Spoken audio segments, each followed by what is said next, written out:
Expectation के बारे में तो जानते ही होंगे आप।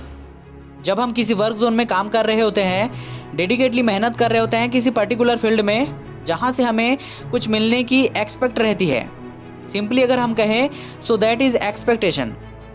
एक्सपेक्टेशन एक ऐसी चीज़ है जो हमें रियलिटी से कहीं ज़्यादा इमेजिन कराती है चीज़ों को सुखद बनाने में।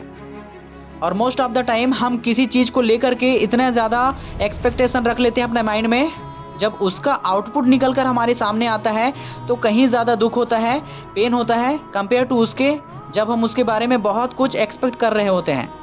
तब उतनी खुशी नहीं होती स्टार्टिंग में जब हम उम्मीद लगाते हैं किसी चीज़ को पाने की। कहने का मतलब ये है कि हमें एक्सपेक्टेशन कितना रखना है और कहाँ पर रखना है। कहीं ऐसा तो नहीं हो रहा कि हमें जहाँ कोई उम्मीद ही नहीं रखनी चाहिए थी वहाँ हम भर भर की उम्मीद रख रहे हैं। किसी चीज़ के लिए एक्सपेक्टेशन रखना बहुत ज़्यादा आसान होता है, वो तो हर कोई कर लेता है।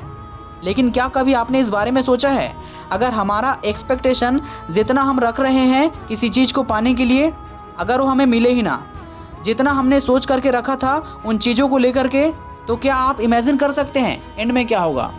लेट मी टेल यू, आपको दुख तो होगा ही, वो भी बहुत ज़्यादा। साथ ही साथ आप काफ़ी फ्रस्ट्रेट हो जाएंगे उस चीज़ को लेकर के। बार बार आप उन चीज़ों के बारे में सोच करके परेशान रहने लगेंगे। और कुछ टाइम बाद एक ऐसा टाइम भी आता है जब आप डिप्रेशन में चले जाते हैं, जहाँ से बाहर निकलना काफ़ी पेनफुल हो जाता है। तो बस ऐसा है कि एक्सपेक्टेशन तो रखना ही है, लेकिन इतना भी नहीं कि वही चीज़ आपके लिए मुसीबत बन जाए।